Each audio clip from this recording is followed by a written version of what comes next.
Welcome back to Q and Author. I am Scott, and I am joined by John Franz, author of the current new short story, Sock Puppets. That's right. Hello, Scott. Hello, John. Thank you for joining me. Yeah, you're welcome. And Scott, it's currently, for all of you who don't know, like I didn't know, for Scott right now, it is fucking summer. Wait, are we allowed to cuss? Yeah, me, go for it. Okay. Fucking summer in Australia, guys. Anyway, sorry, Scott. Go ahead. These deep guarded secrets of the round earthers. Round Earth. Hey, you watch it. I'm learning. I mean, the more you know. Yeah.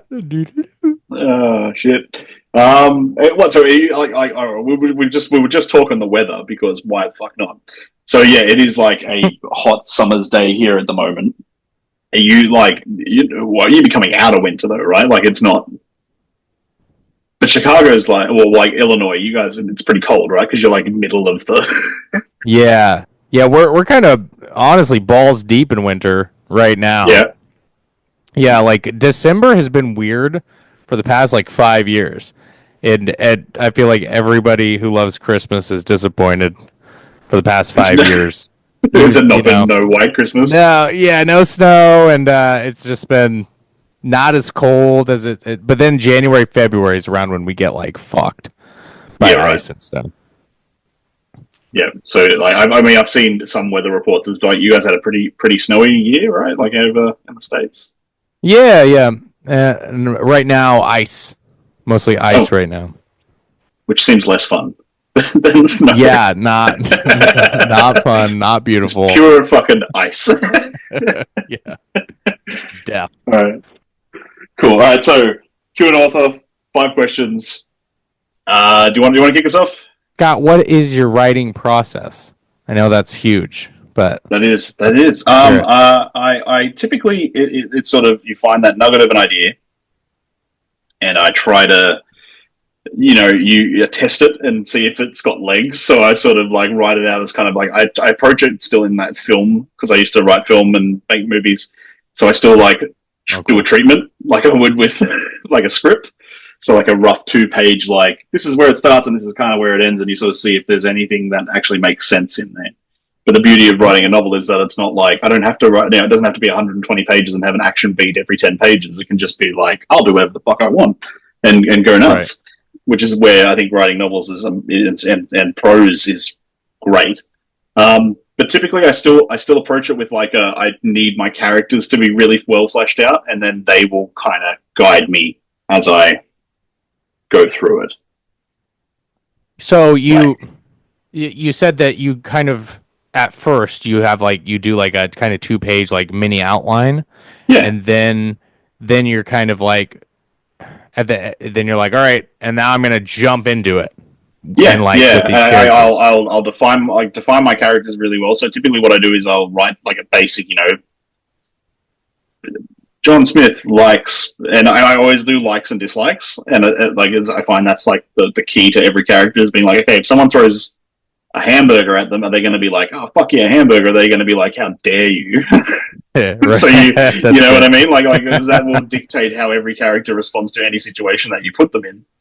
Is knowing what they will appreciate and what they will push back against, and then you let the character. I like to let my characters kind of. I'll throw situations, but let them work their way out of it.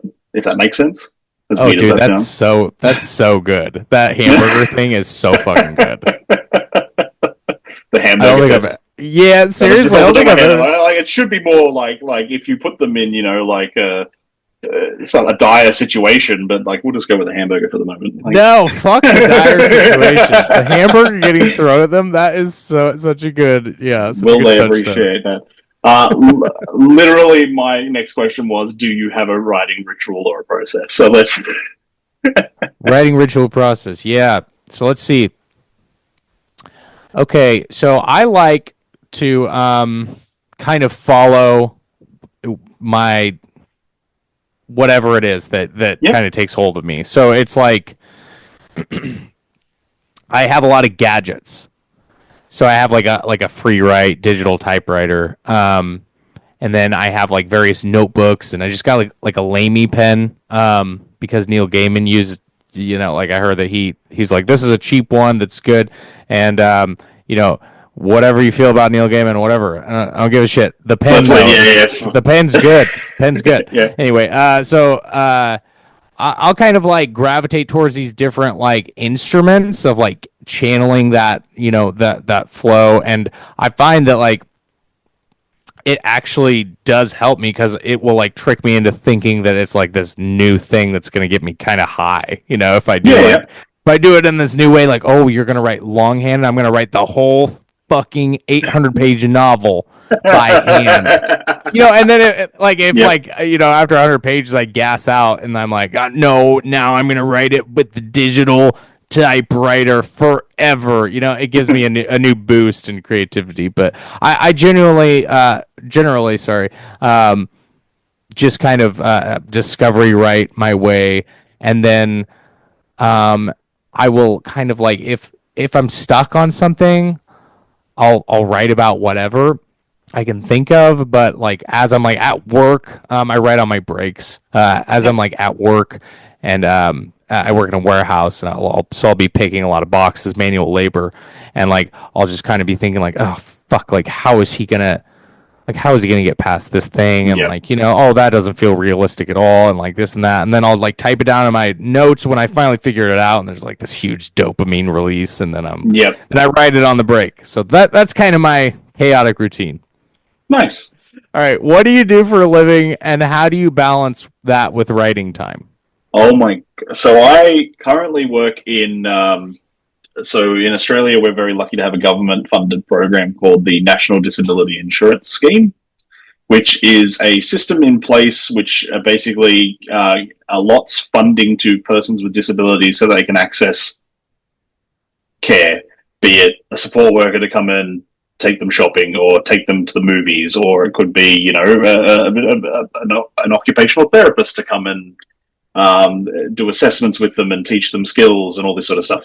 So it's a really cool system that we have here in Australia. It's all government funded, but I work for a company, and my role is to coordinate a person's support. So I have around 48, 49 clients who are people with varying degrees of disability, and I literally help them navigate the system and find supports. So sort of like, oh, Scott, like I want a support worker to take me to the movies on Fridays. It's like, no worries, I will find you a support worker.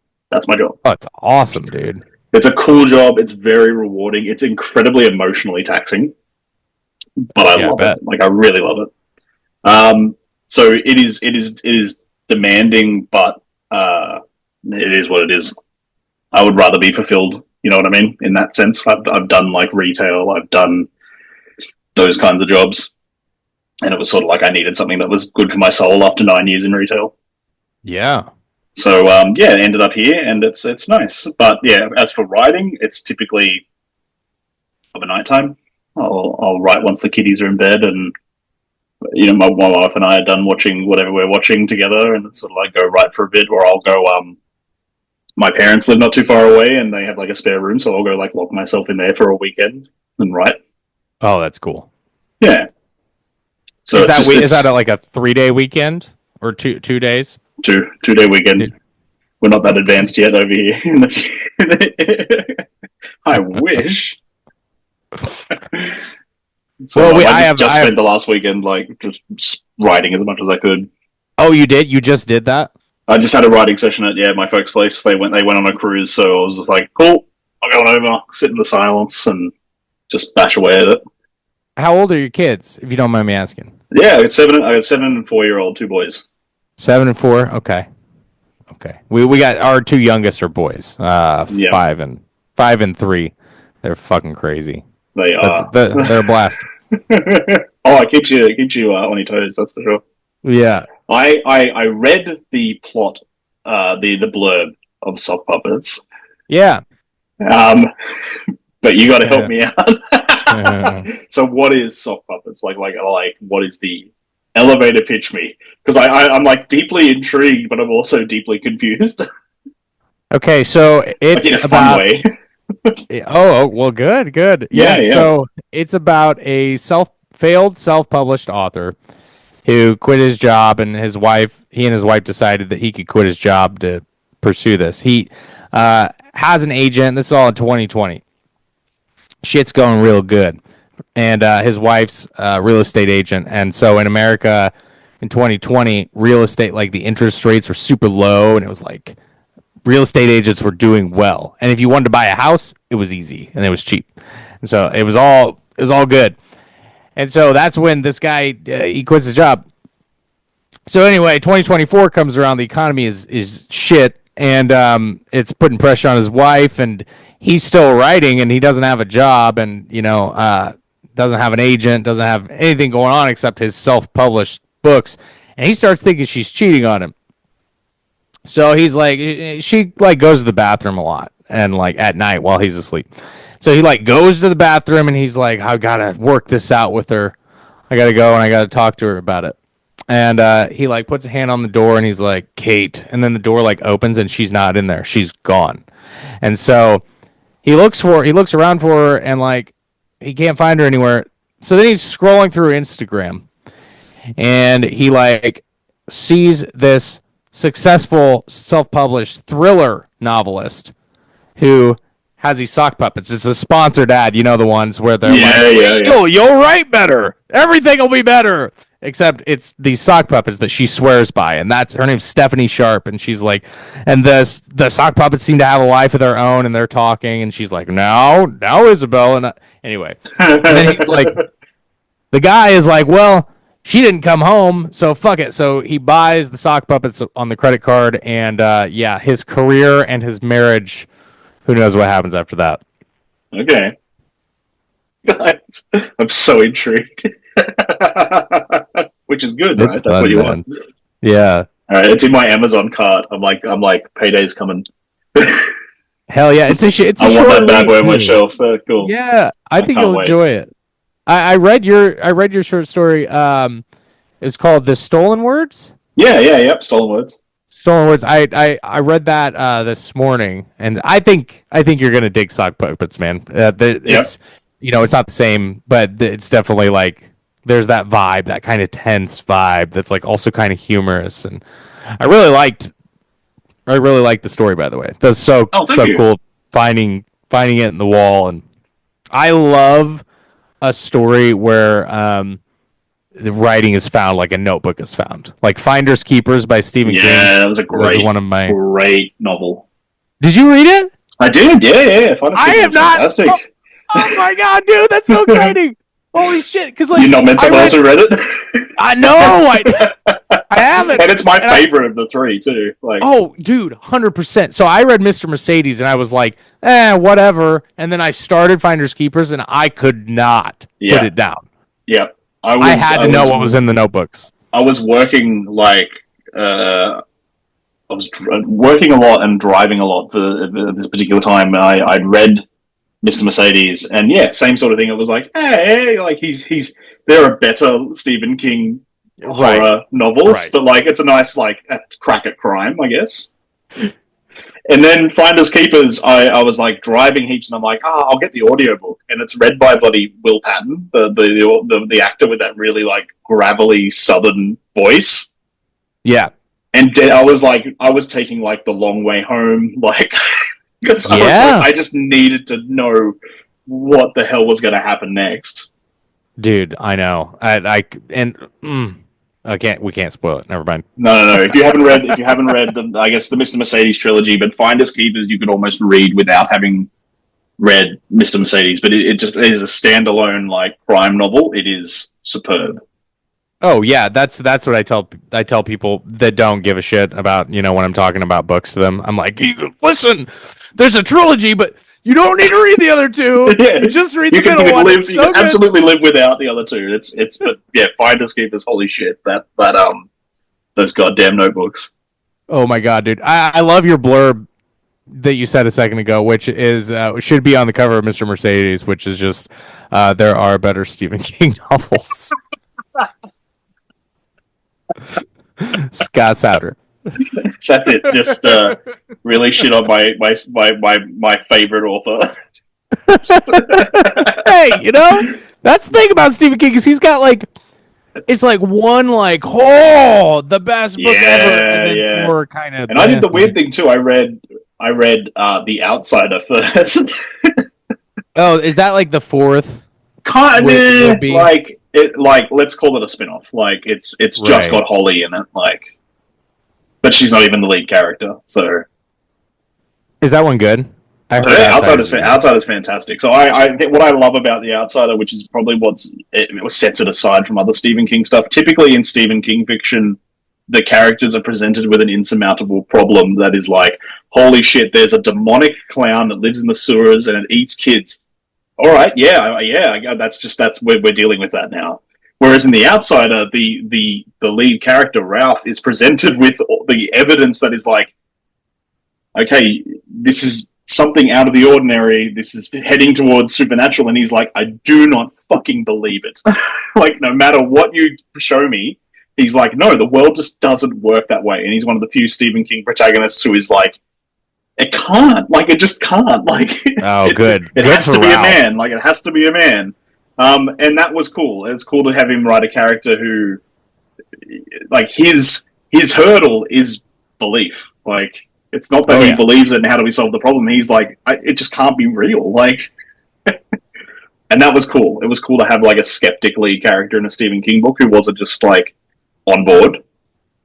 Oh yeah, I feel like that's one of the shortcomings of the kind of framework he falls into. I think sometimes is like he's like, all right, I got this really cool idea, and it's like, okay, I got to get the characters believing. They have to believe in it because otherwise it doesn't work. And so then it's like Dreamcatcher. The kids are just like, oh, okay, he's an alien. No worries. It's like, what? Right. Like, guys, you guys. So Outside is very good. Who are your three favorite authors? Oh my goodness, Stephen King. I love Stephen King. Like since I was a kid, just like inappropriately young reading it, and like it like haunting my dreams. I really like Nick Hornby, the British author. So High Fidelity, Juliet Naked, sort of more a lighter kind of like comedy stuff, like about just being a human being and dealing with life. Yeah, and my third one, which is probably I think he's fantastic. A lot of people would disagree with me in terms of there's an Australian author called Matthew Riley who writes like the most just bombastic, crazy action books. Like they're just like you pick it up, it's a really easy read, but he'll literally write like bam, pow, like, as you're reading it. But there's something like just totally like cool. It's the junk popcorn version of novels. Like it's just like he is here for a good time, and there's no illusions about like his books are not here to say anything beyond just to have fun. Right. And there's something nice about that too. Like you're not reading it to learn some great and valuable lesson. No, you're reading it to be like, then he punched the Nazi in the dick. It's like punch the Nazi in the dick. Hell yeah. So he's got some, just like I've read nearly every book he's written because some of them are huge, but they're so easy to read. Like it's just like I tried like Lee Child with like the Jack Reacher stuff, and it was sort of like great at first, and then just got like a little bit like the same. Whereas his are just like bonkers. Hell yeah, dude. Yeah. Well, I mean, there's something kind of honest about that, isn't there? Like, yeah. I don't know. At the end of it all, like, you can be as literary as you want, but like at the end of it, you're still trying to hold somebody's attention long enough, to where you can get your like literary point across. So it's like this guy who's just like, nope, we're fucking holding their attention. He's just like, no, they have to find the capstone of the pyramid, or the earth will explode. It's like, all right, cool, yeah, sure. Do you have a genre that you like to sort of stick to, or do you kind of like go wherever the flow takes you? I think that mainly it has to be weird, and so like it's not even like the genre weird fiction. Like I've read I read most of Perdido Street Station, which is considered one of those. And then I read how the fuck I forget what it's called. It's like it's a mushrooms. The border, not the border. Man, I forget. Okay. Ambergris. Ambergris. Does Like sound the familiar whale to stuff? No. Not as a book, but I know what immigrants is. The whale gunk? The more you currently summer in Australia, ambergris. No, it's about there was a movie, Southern Reach. Southern Reach. That's what it is. And Natalie Portman was in the movie. But anyway, that's one of these like weird fiction books. And so the things, oddly enough, that are considered weird fiction are like none of them have worked for me yet. But like, have you ever read any Haruki Murakami? I have not. So he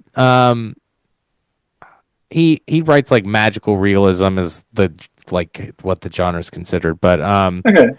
That's kind of like that's my shit. And like Stephen King verges on this quite a bit. Like, with Dark Tower stuff. Like that's why I started writing was because of Dark Tower. I was on book 2, which is maybe I don't know, might be the best one. But I was reading that one and I was like, oh, okay, I get it. I think I could write books. Not because it was like it just made me feel there was a certain accessibility to it, but then also it was like hitting all these like weird notes for me. Yeah, like fantasy. So yeah, I'd say like weird and fantasy. Favorite 3 books, Scott? Favorite 3 books. Yeah. Jeez. Gun to your head. Nick, the High Fidelity, like that book. It's one of the few. I need to read that, man. It's a great book. I don't often reread books, but I think I'm on like 3 for that book. There's something about it. In the movie too. The movie's fantastic with John Cusack. It's just like I don't know whether it was like that right time, like I was at university, and it was you're in that like. Does that girl like me? Did I say the wrong thing? Did I? And I was like collecting records at the time, and I'm like, oh my god, I'm fucking this guy. And they're like, what the? All of it. It was that weird thing, like where you read the book and it just feels like it could have been you, or it could, those sorts of feelings. So yeah, High Fidelity, just that book alone, I adore. I think I'd have to put it up there because it just like it was one of those books that just like shattered my brain. Yeah. When I read it, it terrified me, but I couldn't stop, and I needed to know what the hell was going to happen next. And I've probably done a top 5 books before, but it'll change every single time I think of it. But there was a book I read recently called The Ruins by Scott Smith. And it was a book that I on a whim picked up, and it was one of the first horror novels I'd read in a really long time. And I think I finished it I'm thinking like November, October last year. But like I still think about it. Oh, like I haven't had it traumatized me in a way that like it still just creeps up on me every now and then when I'm like just thinking of stuff that's like. Oh, but nothing I write will be as horrible as The Ruins by Scott Smith. That'll just like make me feel deeply uncomfortable. Was just dude. Yeah. It had that. Read The Ruins by Scott Smith. If you like horror, it started off and I'm like, oh yeah, just like dumb teenagers that are in Mexico and they're doing something stupid. Okay, great. I've seen this before. But then he throws in a twist, and it's sort of like I think what. Alfred Hitchcock does really well is like where he's like, okay, you like hotels, but now you're going to be fucking scared of them. Oh, birds are okay, but now, like your next door neighbor, you've never really thought about it before, but what if he fucking killed somebody? And like that takes the thing you have never given a second thought about and makes it really terrifying. And I'm reading this book, and it's called The Ruins. And in my head, I'm like, they're going to find like an Aztec mummy or something, and it takes a left turn, and the threat is so completely terrifying that it's still like I still think about it. Fuck yeah, dude. Yeah. So The Ruins. The Ruins by Scott Smith. If you want a good scare, I still think about it. I had a question, last question, but I am gonna DNF it. I don't know what DNF means. Anyway, so Criminal Cove, Yo, Home for Retired Supervillains. This is your book. yes. So I'm gonna make you also pitch that to me. So, Criminal Cove is set in a not too distant future in a world where superheroes and supervillains are a reality. And the book sort of poses the question, I guess, what happens to the villains who are not dangerous enough to be released, not dangerous enough for like prison, but too dangerous to be let loose in society. So there is a retirement home of sorts created for them called Criminal Cove. It's in Florida. That's where you put all the retirees, right? And a group of supervillains are residents there, and they are basically wasting away. One of them is like made of metal. He's literally rusting. And amongst them is this being that they call the Terror Tyrant, who was like an all-powerful supervillain who was defeated and just kind of waste away. Anyway, he has a stroke and falls down a set of stairs and dies. And they all start to think of like, what the hell is life worth when like the mightiest of us can just trip? Yeah. So they begin hatching their plans to break out of Criminal Cove. and faced with a world that they now are totally alien to because they've been locked up for so long and they've aged, whereas society just moved on without them. Dude, what a cool fucking idea. That's so Thank awesome. You. Yeah, for real. Did you self-publish it? No. I've got a publisher, which has presented as like everyone I've been talking to is self-published, and because they're a very, very small publisher, but I'm learning the pros and cons. Let's put it that way. Before I say, I won't say anything. But we can have that conversation another time if you like. But I'm learning the pros and cons of it all. But it was nice to sort of have the book everywhere without me having to do anything. But I still feel like I'm doing that, like I'm promoting it myself. Right. Yeah, which is a tough tightrope to walk. I know. That's some of the stuff that I was trying to comment on in Sock Puppets, where it's like on either side of the spectrum, because you've got my main character who's self-published, but like he lost his agent, and then there's like these other people who are like traditionally published, whatever, or doing well self-published, but they're like fucking struggling on Instagram trying to make everybody care about it. It's I definitely it's a weird like feel that world. Yeah, man. But it's cool too. I don't know. Well, no, go ahead. Actually, it's your question. We're running out of time. The clock. I think on my last one, we are almost out of time. This is my last question, though. So you're very obviously very open about your struggles with addiction and sobriety. Has that affected your writing? I imagine it has to, right? Like it has to be. It's a part of you. Like. Yeah. It's I think the biggest way it's affected my writing is that I've just channeled my fucking addiction and addict behavior into writing. As like, I'm going to do this all the way, which is, if you ever get a chance to talk to my wife, that's, she can tell you about it. But, no, I become completely, obsessed with something, and then I like, you chase it, like I chase it, and I can kind of struggle to like to stop doing it, or to like calm down, or have some kind of balance. It's all the way, or it's nothing. But as far as like content goes, I just finished the first draft of a novel. The first novel that really, there's addiction in every one of my novels, but this one has like the first kind of realistic quality to, like, where I'm actually writing about people shooting heroin, and like what that entails, and like what going into recovery, trying to get clean, and then failing to get clean, and relapsing, all of that kind of stuff. So that felt really good to write all of that down and kind of go through that process on the page. Where can people find Sock Puppets? Sock Puppets is available on Amazon. You can find me on Instagram at author John Franz. I have all the links to my Substack, my YouTube, the Word podcast. You got a podcast too? Yeah. Yeah, it's called the WRRD. Word Nice. Podcast, Writing, Reading, Recovery, Discovery, and that's on YouTube. But yeah, you can generally find me by just searching John Franz. Perfect. All right, I appreciate it. Thank you for joining me on this Q and Author adventure. Yeah, man, it was such a blast. Thank you so much, Scott.